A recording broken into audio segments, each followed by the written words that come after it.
Morning student. बेटा आज हम पढ़ेंगे खेल खेल में एक मुलाकात है। यह एक बच्चे अभिनव की कहानी है। अभिनव किस प्रकार खेल खेल में एक मुलाकात होती है मिल्खा सिंह से। फ्लाइंग सिख मिल्खा सिंह। बेटा वो टीवी पर एक प्रोग्राम देख रहा होता है जिसमें स्क्रीन पर आया हुआ है मिल्खा सिंह, फ्लाइंग सिख मिल्खा सिंह, जो एक दावक थे और जो कॉमनवेल्थ गेम में उन्हें पहला गोल्ड मेडल मिला था। उसके बाद उन्होंने उसी चैनल पर वो देखते हैं सानिया नेहवाल जी को। सानिया नेहवाल एक बैडमिंटन खिलाड़ी है जो विश्व रैंकिंग पर दूसरे नंबर पर है। फिर वो देखते हैं गगन नारंग जी को। गगन नारंग बच्चों एक अचूक निशानेबाज हैं, अचूक जिसका कभी निशाना ना चुकता हो। बेटा इसी बीच उनकी मम्मी आती है और वो कहती है कि बेटा जब आप अखबार में देखते हो तब भी खेलों के बारे में, जब आप टीवी देखते हो तब भी खेलों के बारे में। और इसी बीच वो अपनी मम्मी को कहता है मम्मी एक बार रुको, इसमें प्रश्नोत्तरी प्रतियोगिता आ रही है। अब प्रश्नोत्तरी प्रतियोगिता जो टीवी के स्क्रीन पर आ रही है बच्चों, उसके अंदर दिखाया गया है कि जो फ्लाइंग सिंह मिल्खा सिंह है वो किस गेम से रिलेटेड थे। अब अभिनव उसका सही आंसर दे देता है और उसके पास कॉल आती है कि उसे सिख मिल्खा सिंह से मिलने का मौका दिया जा रहा है। अब उसे कॉमनवेल्थ के ऑफिस में जाना उनसे मिलने के लिए। तो जो बच्चे उसके दोस्त होते हैं वो बड़े ही खुश हो जाते हैं, भाई वो वहां जा रहा है, और सभी मिलकर वहां पे प्लानिंग करते हैं वहां जाने के बारे में। अब बच्चों जब अभिनव वहां पहुंचता है सिख मिल्खा सिंह के ऑफिस में, तो वहां जो कुछ भी होता है आने के बाद अपने दोस्तों से शेयर करता है। अपने दोस्तों से शेयर करते हुए वो बताता है कि भी कॉमनवेल्थ खेल होते हैं, उनमें कॉमनवेल्थ एक फ्लैग होता है, झंडा उनका होता है, जिसमें 60 से 62 देश हिस्सा लेते हैं और 28 प्रकार के खेल होते हैं। और वो बच्चों को बताते हुए कहता है कि ये 1930 में ये खेल शुरू किए गए थे और 1954 में इन्हें ब्रिटिश कॉमनवेल्थ एम्पायर के नाम से भी जाना जाता था।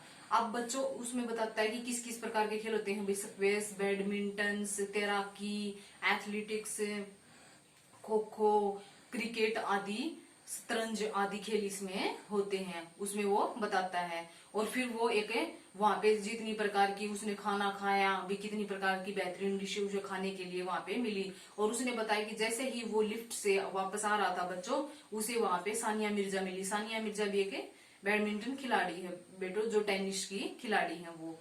अब उनका उन्होंने ऑटोग्राफ लिया और उनके साथ में उसने चित्र खिंचवाए। अब बेटा उनके उसके बाद वो अपनी बच्चों के साथ शेयर करता है। इसी बीच उसकी मम्मी आ जाती है और उसकी मम्मी भी पूछती है कि बेटा ये वही खेल है ना जिसे ब्रिटिश एम्पायर के नाम से भी जाना जाता है। वो बताता है हाँ माँ।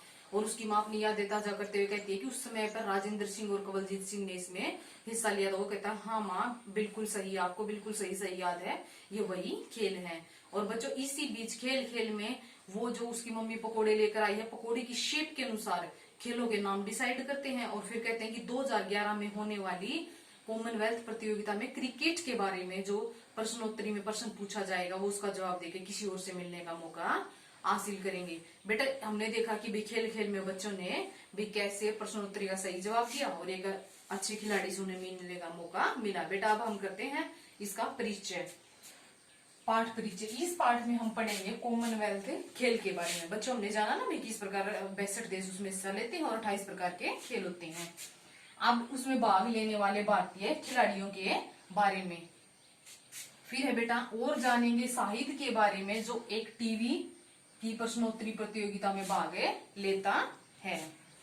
अब सही उत्तर देने पर फ्लाइंग सिख मिल्खा सिंह से उसे मिलने का मौका मिलता है और उसने वहां की सारी बातें अपने दोस्तों को आने के बाद बताता है। अब सबसे बेहतरीन और जरूरी सबसे जो बात है वो है बेटा खेलों में हिस्सा लेने से हमारा शरीर स्वस्थ रहता है और जीवन अनुशासित बनता है। अब हम करेंगे इसके कठिन शब्द। कठिन शब्द, पहला कठिन शब्द हमारा कॉमनवेल्थ। कॉमनवेल्थ एक प्रकार के खेल होते हैं जो अंतरराष्ट्रीय स्तर पर खेले जाते हैं। फिर बच्चों फ्लाइंग सिख। फ्लाइंग सिख मिल्खा सिंह को उपाधि देने के लिए जो खिलाड़ी अच्छा खेलते हैं उनको कुछ उपाधि दी जाती है, जैसे मिल्खा सिंह को फ्लाइंग सिख की उपाधि दी गई है। फिर है बेटा अनिवार्य। अनिवार्य होता है जरूरी या आवश्यक। फिर है वैकल्पिक। वैकल्पिक होता है मतलब अपने आप से सोच बनाना किसी चीज के बारे में। फिर है रैंकिंग। रैंकिंग होता है रैंक के अनुसार किसी खिलाड़ी को उसके नंबर के अनुसार अंतरराष्ट्रीय स्तर पर आंकना। फिर है तस्वीर। तस्वीर बेटा चित्र। फिर निशाना। निशाना होता है जैसे हम किसी चीज को टारगेट करते हैं तो वो निशाना। फिर है सवर्ण। सवर्ण सोने का बना हुआ, जैसे मिल्खा सिंह को एक स्वर्ण पदक मिला था ना, उसके बारे में ये भी सोने से बना हुआ। फिर अखबार। अखबार होता है बेटा जो हमें सारी दुनिया की जानकारी लाकर देता है एक पेपर, उसको क्या कहते हैं, अखबार। फिर ऑटोग्राफ। ऑटोग्राफ एक प्रकार का सिग्नेचर, हस्ताक्षर होते हैं बच्चों, जो किसी मतलब फेमस व्यक्ति या प्रसिद्ध व्यक्ति के लिए जाते हैं। बेटा इससे आगे आज हमने क्या क्या किया, कठिन परिचय, हमें पाठ परिचय, कठिन शब्द, और उसके बाद हम आगे करेंगे शब्दार्थ और प्रश्न उत्तर के साथ।